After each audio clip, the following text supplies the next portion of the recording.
صلی اللہ علیہ وسلم وعلى نبیہ وآلہ ابد الدہور وکرما۔ اعوذ باللہ من الشیطان الرجیم، بسم اللہ الرحمن الرحیم۔ وَإِذْ نَجَّيْنَاكُمْ مِنْ آلِ فِرْعَوْنَ يَسُومُونَكُمْ سُوءَ الْعَذَابِ يُذَبِّحُونَ أَبْنَاءَكُمْ وَيَسْتَحْيُونَ نِسَاءَكُمْ وَفِي ذَلِكُمْ بَلَاءٌ مِّن رَّبِّكُمْ عَظِيمٌ۔ اور یاد کرو جب ہم نے تم کو فرعون والوں سے نجات بخشی کہ تم پر بڑا عذاب کرتے تھے، تمہارے بیٹوں کو ذبح کرتے اور تمہاری بیٹیوں کو زندہ رکھتے، اور اس میں تمہارے رب کی طرف سے بڑی بلا تھی۔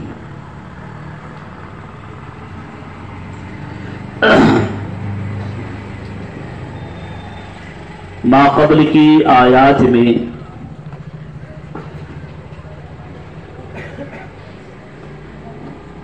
ان انعامات و اکرامات کا ذکر تھا جو اللہ جل مجدہ الکریم نے بنی اسرائیل پر فرمایا تھا۔ اجمالی طور پر اللہ نے ان نعمتوں کا ذکر فرمایا جو بنی اسرائیل پہ اللہ نے نازل کیا،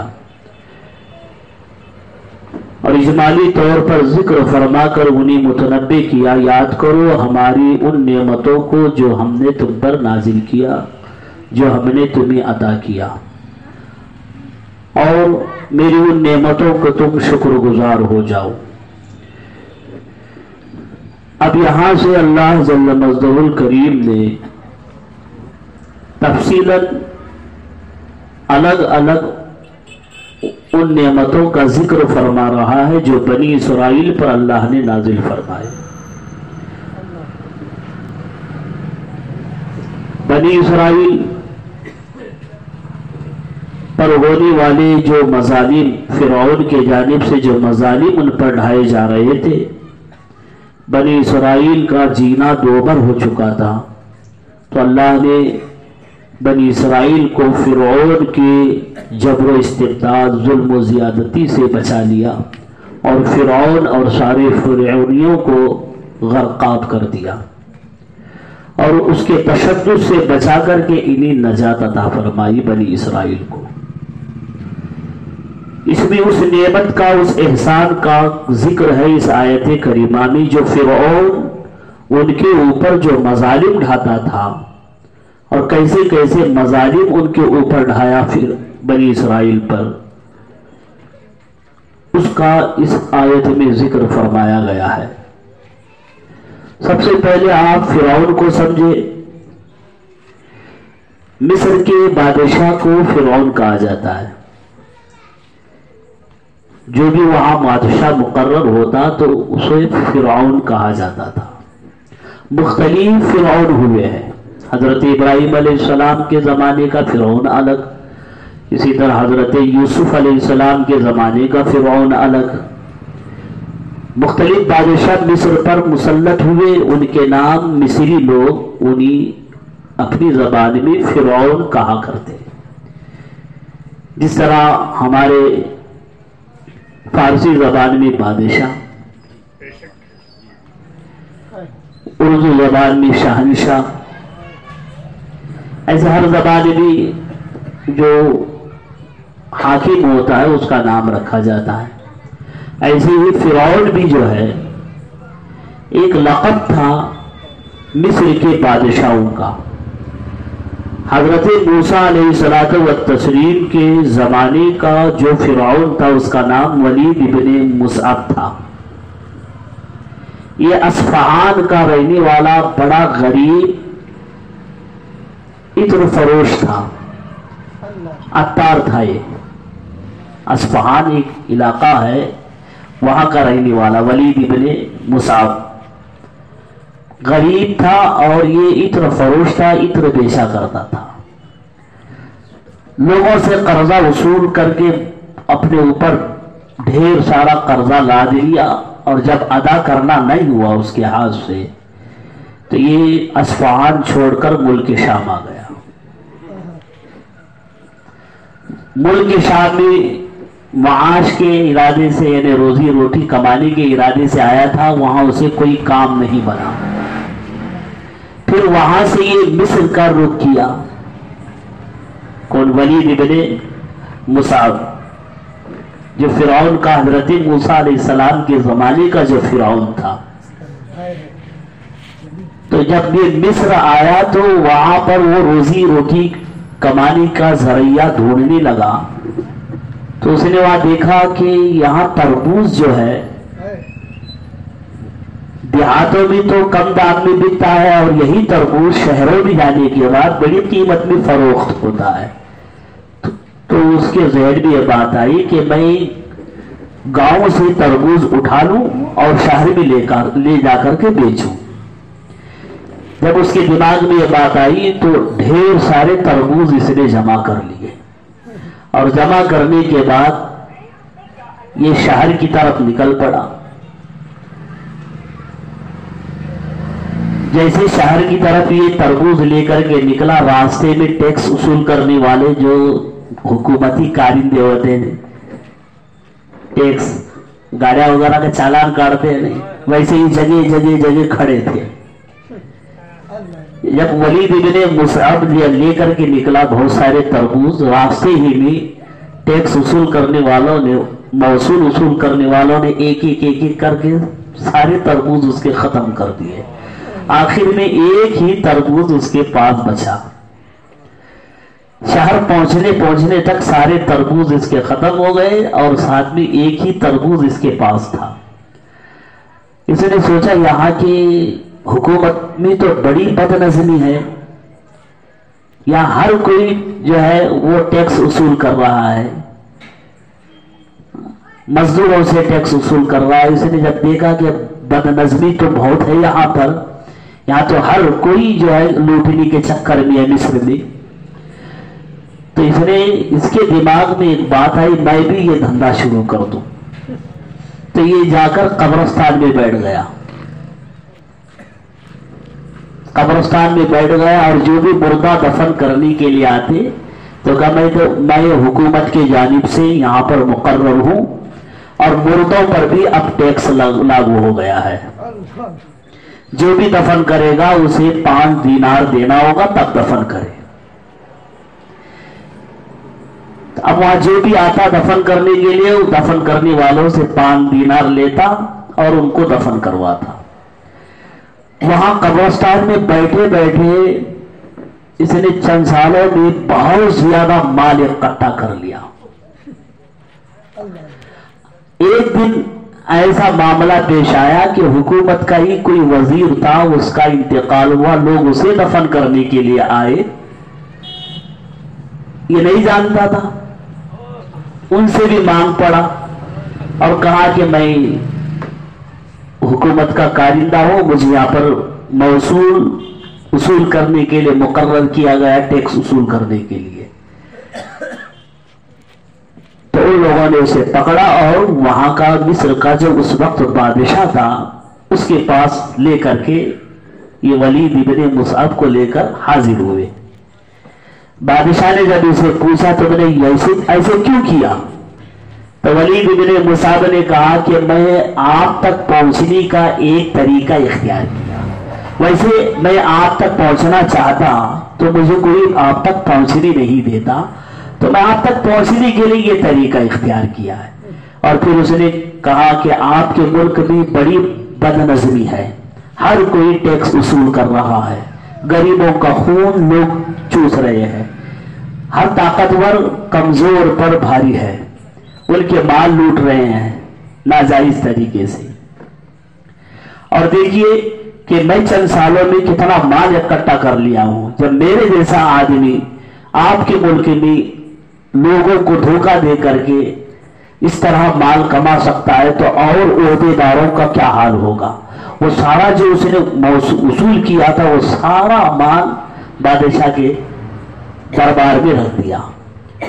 تو پھر اس نے ایک بات کہی، آپ مجھے اپنے حکومت کے معاملات کو درست کرنے کے لیے آپ مجھے اجازت دیں، میں آپ کے جو حکومت کے معاملات کو درست کر دوں گا۔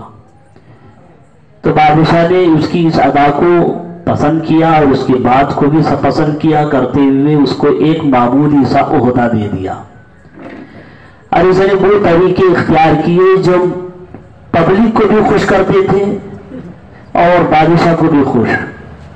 اس طریقے سے وہ پبلک کا بھی ہیرو بن گیا اور بادشاہ کے نظر میں بھی وہ بہت عزت والا ہو گیا۔ رفتہ رفتہ وہ سپاہیوں کا سپہ سالار اسے بنا دیا گیا۔ پھر ایک دن وہ آیا کہ مصر کے بادشاہ کا انتقال ہوا، تو سارے مصر کے لوگوں نے مل کر کے ولید ابن مصعب کو مصر کا بادشاہ مقرر کر دیا۔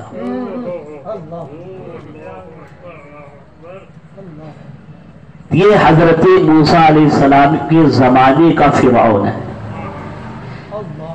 ولید ابن مصعب جس کا نام تھا، ایک اصفہان کا معمولی شخص تھا، تربوز بیچنے والا،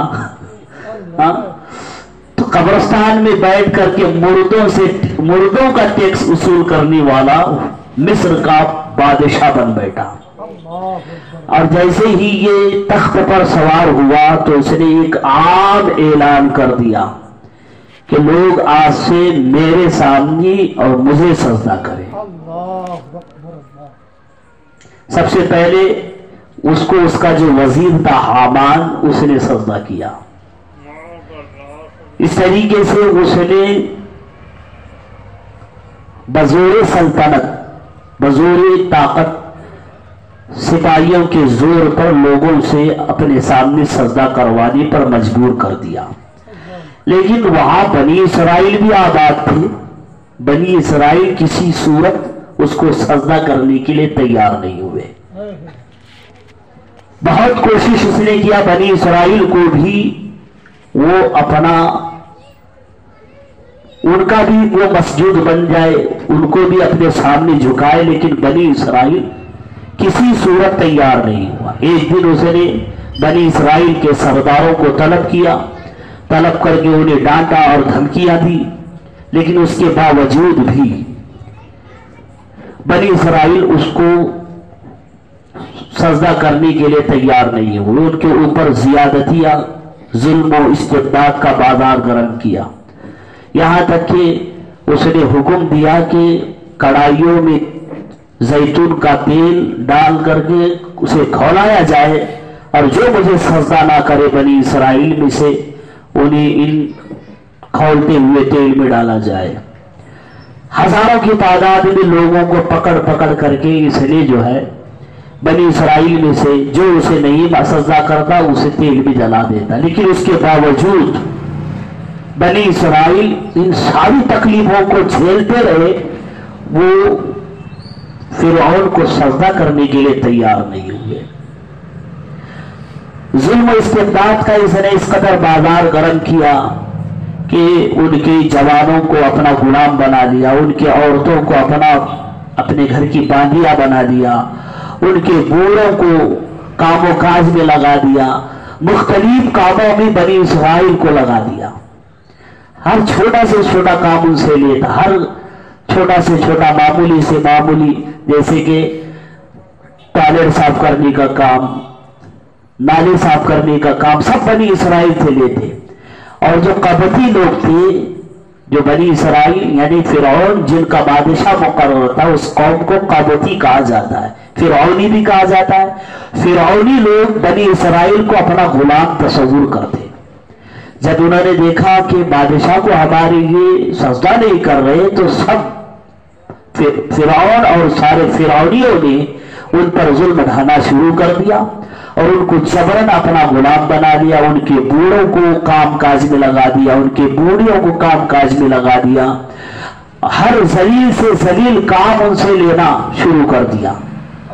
اس طریقے سے ان کے اوپر جو ہے بنی اسرائیل پر جبر و استبداد اس نے ڈھانا شروع کر دیا۔ یہ بازار گرم ہی تھا اس کا، ظلم و استبداد کا۔ ایک دن اس نے خواب دیکھا کہ بیت المقدس سے ایک آگ کا شعلہ نمودار ہوتا ہے، اور پھر اس کی سلطنت، اس کے محل پر وہ آ گرتا ہے جس کی وجہ سے اس کا پورا محل خاکستر ہو جاتا ہے، اور اس آگ کے شعلے نے بنی اسرائیل کے قبیلوں پر کچھ بھی اثر نہیں کیا ہے۔ اس طرح کے مختلف طریقوں سے اس نے یہ خواب دیکھا، اور پھر اس نے ان خواب کی تعبیر جاننے کے لیے نجومیوں کو، جو خواب کی تعبیر بیان کرنے والوں کو جمع کیا، جو ماہر تھے اس میں۔ سب نے بیک زبان ہو کر کے کہا کہ تیرے سلطنت میں ایک بچہ پیدا ہونے والا ہے جو تیرے تخت و تاج کے زوال کا سبب بنے گا، تیرے تخت و تاج کو چھین لے گا اور تیری حکومت کو تباہ و برباد کر دے گا۔ تو پھر اس نے جیسے ہی یہ خواب کی تعبیر اسے معلوم ہوئی تو اس نے کوتوال کو بلایا، شہر کا جو کوتوال تھا اسے بلا کر کے ایک حکم ظاہر نافذ کر دیا کہ 1000 سپاہیوں کو مقرر کرو اور ساتھ میں 1000 بائیوں کو، اور ہر گھر پہ پہرا لگا دو، اور ہر گھر پر بائی مقرر کر دو، جس گھر میں بھی بچہ پیدا ہو اس بچے کو پیدا ہوتے ہی مار ڈالو، لڑکا پیدا ہو تو مار ڈالنا، اگر لڑکی پیدا ہو تو چھوڑ دینا۔ اس آیت میں اسی واقعے کا ذکر ہے۔ اللہ فرماتا ہے یذبحون ابناءکم، تمہارے بیٹوں کو ذبح کرتے فرعونی، وَيَسْتَحْيُونَ نِسَاءَكُمْ، اور تمہاری بیٹیوں کو زندہ رکھتے۔ ظاہر سے بات ہے جب مرد کم ہوتے جائیں گے عورتیں زیادہ ہوتی جائیں گی تو پھر اس قبیلے کا کیا حال ہوگا جن میں مرد کم ہو عورتوں کی تعداد زیادہ ہو، ان کے عزت و وقار کا کیا ہوگا، ان کی معاشرتی زندگی کا کیا حال ہوگا جب جن میں مرد ہی نہ رہے ہوں، عورتیں ہی عورتیں ہوں، تو وہ دوسرے مذاہب کی طرف رجوع کریں گے، دوسرے قبیلوں کی طرف رجوع کریں گے۔ اس طریقے سے جب یہ خواب کی اسے تعبیر بتائی گئی فرعون کو تو اس نے یہ طریقہ اختیار کیا کہ ہر گھر پر پہرا مقرر کیا اور ہر گھر میں ایک دائی کو مقرر کیا، اور اس دائی کو حکم تھا کہ وہ گھر پہ رہے۔ اس طریقے سے اس نے 12,000 بچوں کو، ایک روایت کے مطابق، ایک روایت میں آتا ہے 70,000 بچوں کو قتل کروایا اور 90,000 حملوں کو گرا دیا، 90,000 حملوں کو گرا دیا، صرف اس خوف سے کہ وہ بچہ دنیا میں نہ آ پائے جس کا اس کے تخت و تاج کے جو زوال کا سبب بننے والا ہے، وہ بچہ اس دنیا میں نہ آئے۔ اللہ کی مشیت تو تھی کہ وہ بچے کو بھیجنا مقصود تھا، فانوس بن کر کے جس کی حفاظت ہوا کرے، وہ شمع کیا بجھے جسے روشن خدا کرے، اور اللہ جس کی حفاظت فرمائے تو پوری دنیا والے مل کر کے بھی اسے مٹانا چاہے تو وہ مٹ نہیں سکتا۔ اللہ جس کی حفاظت کرنا کا ارادہ فرما لیا ہو تو پوری دنیا چاہے کہ اس کا خاتمہ کرنے کی کوشش کرے، وہ خود تو ختم ہو سکتے ہیں لیکن اس کا خاتمہ نہیں کر سکتے جس کی حفاظت کی ذمہ اللہ نے لی ہے۔ تو اللہ رب العزت کو حضرت موسیٰ علیہ السلام کو پیدا کرنا ہی تھا۔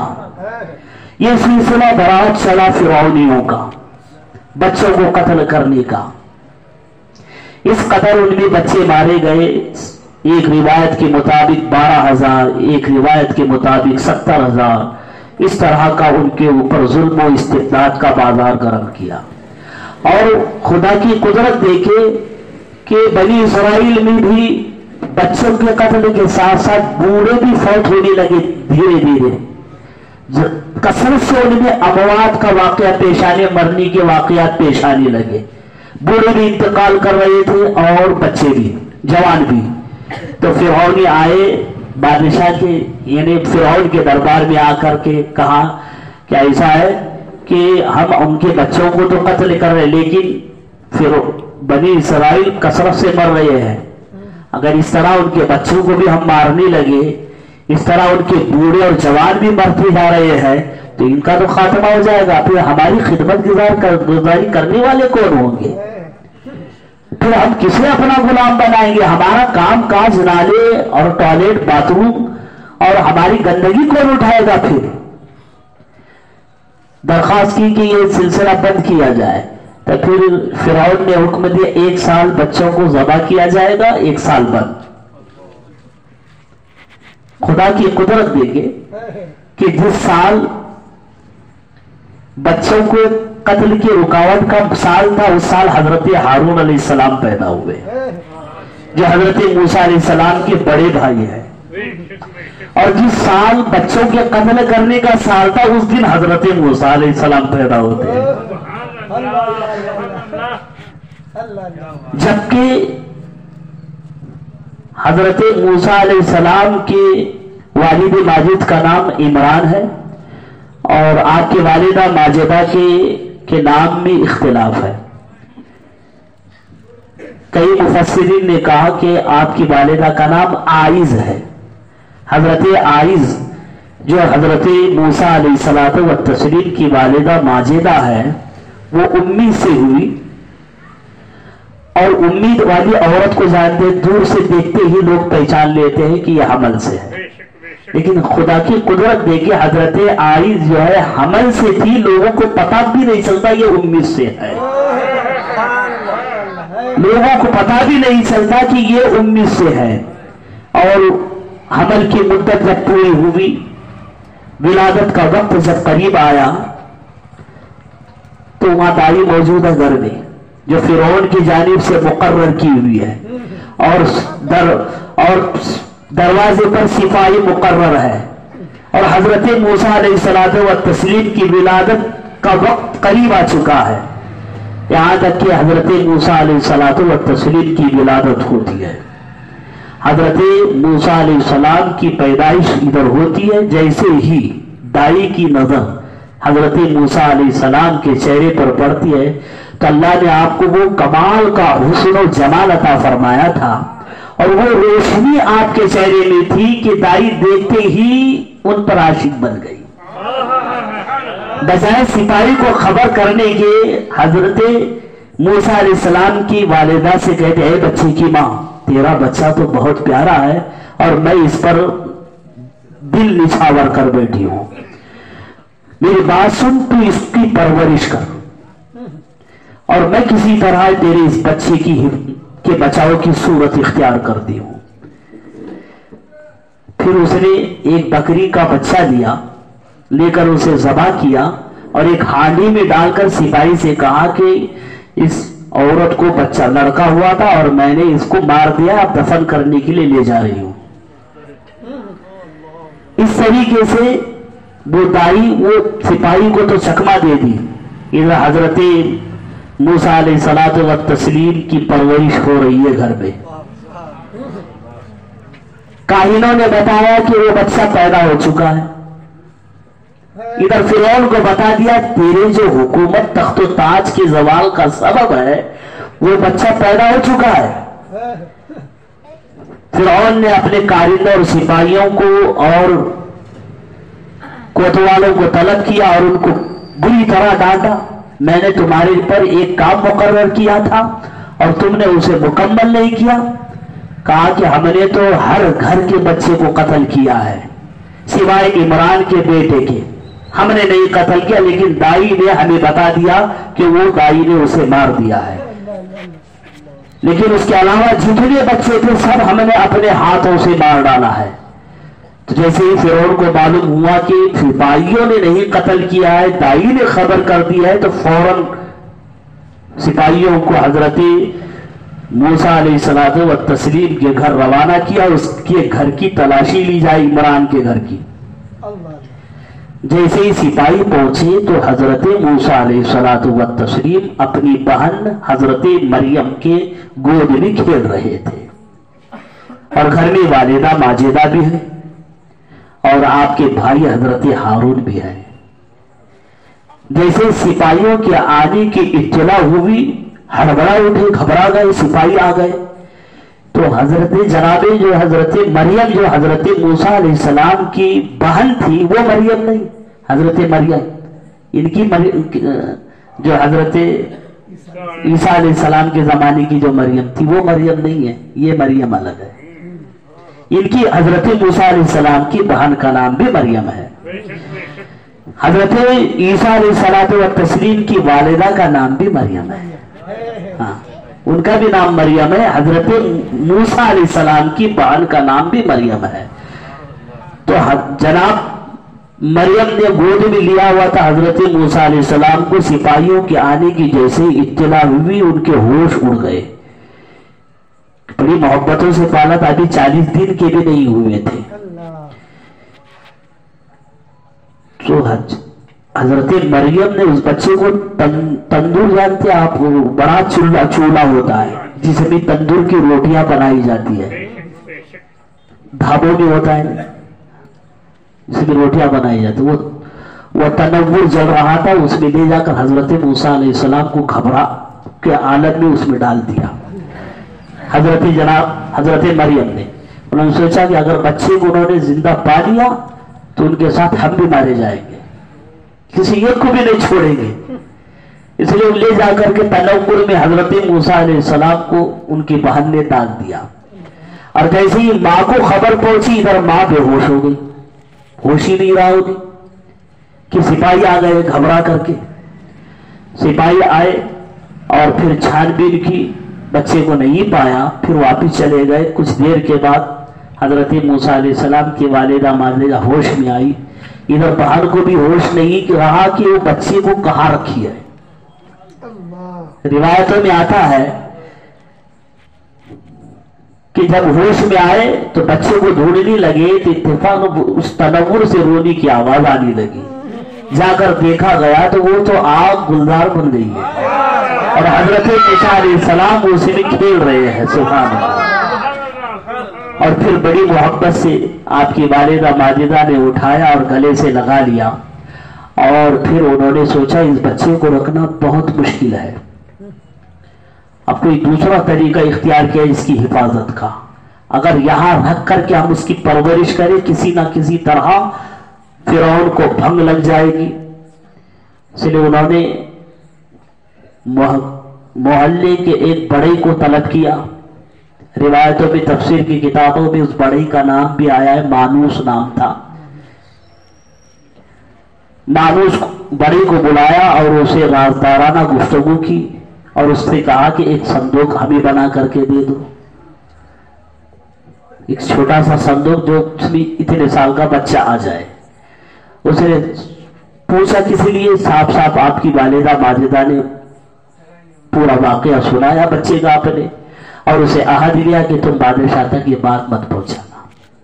بہرحال اس نے ایک صندوق تیار کر لیا اور حضرت موسیٰ علیہ السلام کی والدہ ماجدہ نے اور آپ کے سارے گھر والوں نے مشورہ کر کے اس صندوق میں حضرت موسیٰ علیہ السلام کو رکھ اور دریا میں اس کو ڈال دیا۔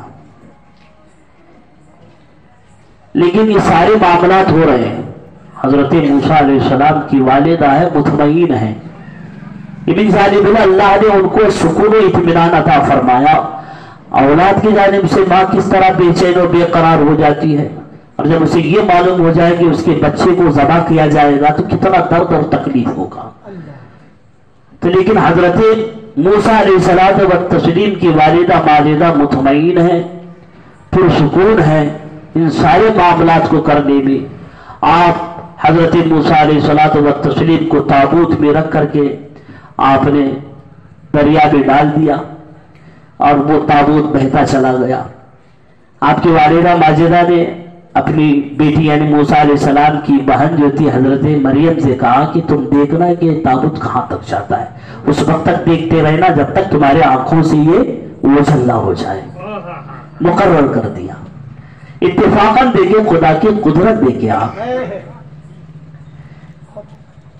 کہ بہتے بہتے وہ نکل پڑا تابوت، سمندر سے کٹ کر کے ایک نہر نکلتی تھی جو فرعون کے باغ سے ہوتے ہوئے گزرتی تھی، اور فرعون وہاں نہانے وغیرہ کے لیے اپنے خادموں کے ساتھ آیا کرتا، اس کے گھر والے آیا کرتے۔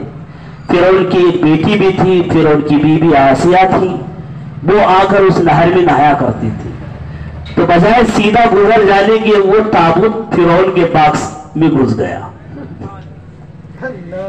اتفاقاً وہاں فرعون کسی اور معاملے کے لیے آ گیا تھا، اپنے بہت سارے کارندوں کے ساتھ، وزراء کے ساتھ، اپنے گھر والوں کے ساتھ وہاں آ پڑا، اور ان کی نظر جو ہے، سب کی نظر اس تابوت پر پڑی. تو تابوت کو پکڑا گیا جو بہہ کر کے جا رہا تھا، اور نکالا گیا نہر سے. اب نکال کر کے جب کھولا گیا تو اس میں ایک بچہ تھا، ایک نورانی بچہ، ایک خوبصورت بچہ تھا. جیسے ہی نظر پڑی، لیکن حضرت موسیٰ علیہ الصلوۃ والتسلیم کے چہرے پر اللہ نے وہ کمال کی کشش رکھی تھی کہ جو بھی ان کو دیکھ لیتا تو غائبانہ طور پر ان سے محبت کرنے لگتا. جیسے ہی چہرے پر نظر پڑتی تو خود بخود محبت کرنے لگتا. سبحان اللہ. قرآن پاک میں بھی اللہ نے فرمایا ہم نے آپ کی جو ہے محبت ان پر ڈال دی. سورہ قصص میں ایک آیت ہے جس کا میں ترجمہ کروں، ہم نے آپ کی محبت کو لوگوں کے دلوں میں ڈال دی. تو حضرت موسیٰ علیہ السلام کا ایک کمال، جو بھی ان کو دیکھتا تو ان سے محبت کر بیٹھتا. تو فرعون کی نظر جیسے ہی پڑی، حضرت آسیہ تو دل دے بیٹھی. بے اولاد تھی، ایک لڑکی تھی، لڑکا کوئی بھی نہیں تھا. اب فرعون کے تخت و تاج کو بھی سنبھالنا ہے فرعون کے بعد. تو یہ فرعون نے چاہا کہ حکم دے قتل کرنے کا، لیکن آسیہ نے اسے اٹھا کر کے اپنے گود میں اٹھا لیا، اور جیسے اس نے قتل کا ارادہ کیا، منت و سماجت کی، کہا کہ ہماری کوئی اولاد نہیں ہے، میں سمجھتی ہوں کہ اللہ نے ہماری گود ہری بھری کر دی ہے، تمہارے بعد تمہارے تخت و تاج کو سنبھالنے والا تمہیں وارث دے دیا ہے گئے، اللہ نے ہماری مدد کی ہے، ہم اسے اپنا بیٹا بنا لیں گے، ہم اسے اپنا بیٹا بنا لیں. تو فرعون کی سمجھ میں بھی آئی. چلے اب حضرت موسیٰ علیہ السلام دیکھو، جو فرعون کے تخت و تاج کے زوال کا سبب بننے والے فرعون کے گھر پہ پرورش پا رہے ہیں، فرعون کے گھر پر پرورش پا رہے ہیں. سبحان اللہ. اور یہ فرعون کی تخت و تاج کا زوال یہی بچہ ہے. اسی کے خاطر تو اس نے اتنے ہزاروں کی تعداد میں بچے ذبح کر دیے، ہزاروں کی تعداد میں فرعونیوں کو جلا کر کے خاکستر کر دیا. اسی بچے کے خاطر، جو بچہ میرے تخت و تاج کا کہ زوال کا سبب بننے والا ہے، وہ بچہ دنیا میں آتے ہی مر جائے. لیکن اللہ کی قدرت دیکھیے، وہ بچہ حضرت موسیٰ علیہ السلام فرعون کے گھر پر پرورش پاتے ہیں. 3 سال کے ہو گئے حضرت موسیٰ علیہ السلام. ایک مرتبہ گود میں لے کر بیٹھا تھا فرعون، تو موسیٰ علیہ السلام نے اس کی داڑھی پکڑ کھینچ کر کے ایک تماچا مارا. 3 سال کی عمر کے تھے. کھینچ کر کے ایک تماچا مارا تو فرعون نے کہا اپنی بیوی آسیہ سے، دیکھو مجھے لگتا ہے بچہ یہی بچہ ہے جو میرے تخت و تاج کے زوال کا سبب بنے گا. تخت و تاج کا یہی بچہ ہے، دیکھو میرے ساتھ اس نے کیسا رویہ اختیار کیا، تو اس نے میری داڑھی پکڑ کے اس نے مجھے مارا ہے. حضرت آسیہ نے کہا کہ بچوں کی حرکت انہیں کیا سمجھ ہے، یہ تو ناسمجھ بچے ہوتے ہیں، انہیں کیا ہوش اور سمجھ ہے. تو یہ آگ اور پانی میں تھوڑی فرق کر پائیں گے. تو کہا اگر ایسی بات ہے تو میں اس بچے کو آزماؤں گا. ایک تشت میں اس نے آگ رکھی اور ایک تشت میں پانی رکھا، اور چھوڑ دیا کہ یہ دیکھیں کس طرف جاتا ہے، آگ کی طرف جاتا ہے پانی کی طرف جاتا ہے. حضرت موسیٰ علیہ السلام 3 سال کے ہیں. آپ بڑھنا شروع کیا، قریب تاکہ آپ پانی کی طرف بڑھتے، لیکن حضرت جبرائیل آتے ان کے رخ کو پلٹ دیا اور ان کو آگ کی طرف موڑ دیا. حضرت موسیٰ علیہ السلام آگ کی طرف بڑھے اور اس میں سے ایک انگارہ اٹھا کر منہ میں رکھ لیا. اب فرعون کو جو شک تھا وہ شک ختم ہو گیا، فرعون کو آسیہ کی بات کا یقین ہو گیا. اس طرح حضرت موسیٰ علیہ السلام پرورش پاتے رہے، یہاں تک کہ آپ 22 سال کے نوجوان ہو گئے. دھیرے دھیرے آپ 30 سال کے جوان ہو گئے. پھر کچھ ایسے معاملات درپیش ہوئے کہ جو آپ کو مصر چھوڑنے پر آپ مجبور ہوئے۔ اس طریقے سے حضرت موسیٰ علیہ الصلوۃ والتسلیم کو اللہ رب العزت نے فرعون کے تکبر کو خاک میں ملانے کے لیے پیدا فرمایا۔ جب بھی خدا کے خدائی میں شرکت کا کسی نے دعویٰ کیا، اللہ رب العزت کی وحدانیت میں شرکت کا کسی نے دعویٰ کیا انسانوں میں سے، تو فوراً اللہ رب العزت نے اس کے تکبر اور اس کے گھمنڈ کو توڑنے کے لیے اپنے کسی نہ کسی بندے کو مبعوث فرماتا رہا۔ نمرود نے جب خدائی کا دعویٰ کیا تو حضرت ابراہیم کو اللہ نے اس کے تکبر کو خاک میں ملانے کے لیے بھیج دیا۔ اسی طرح ہر دور میں ایسے نمرود نما لوگ، فرعون نما لوگ پیدا ہوتے رہے۔ ہر نبی کے دور میں آپ دیکھیں گے ان کے مقابل میں ایسا بڑا ظالم و جابر بادشاہ ضرور آیا ہے، اور اس نے اپنے تکبر اور گھمنڈ، غرور، تخت و تاج کے نشے میں رعایا پر، لوگوں پر ظلم و استبداد کا بازار گرم کرتا رہا، لیکن اللہ نے انہی نبیوں کے طفیل میں ان کو نجات دیتا رہا۔ لیکن حضور علیہ الصلوۃ والتسلیم کے زمانے میں ایک دو فرعون نہیں، ایک فرعون نہیں، جو درجنوں فرعون تھے۔ ابو جہل جیسا فرعون، امیہ جیسا فرعون۔ حضور نے فرمایا میری امت کا فرعون ابو جہل ہے، امیہ ہے۔ کتنے ڈھیر سارے دشمنان، بڑے بڑے کفارانی سردار حضور کے دشمن تھے۔ ابو لہب تھا، شیبہ تھا، اتنے ڈھیر سارے فرعون حضور کے زمانے میں ایک نہیں کئی فرعون جنم لیے ہوئے تھے، اور انہوں نے کیسے کیسے ظلم و تشدد کے بازار گرم کیے، مسلمانوں پر کیسے کیسے انہوں نے ظلم ڈھائے، لیکن مسلمانوں کو جو نجات ان کے ظلم و استبداد سے چھٹکارا نبی کے طفیل ہی میں ہوا۔ بنی اسرائیل پر جو فرعون نے بازار گرم کیا تھا ظلم و استبداد کا، ایسے ایسے ان کے اوپر مظالم ڈھا رہا تھا کہ ان کا جینا مرنا برابر تھا، ان کا ایک زندہ لاش بن کر کے وہ زندگی گزار رہے تھے۔ لیکن اللہ نے حضرت موسیٰ علیہ الصلوۃ والتسلیم کے طفیل میں اتنی بڑی مصیبت سے انہیں نجات بخشی۔ ایک دن وہ بھی آیا کہ فرعون کو اللہ رب العزت نے موسیٰ علیہ السلام کی دعا سے دریائے نیل میں غرق کر دیا۔ پھر سارے فرعون کو بھی اور اس کے ساتھ سارے فرعونیوں کو بھی اللہ نے دریا میں غرق کر دیا۔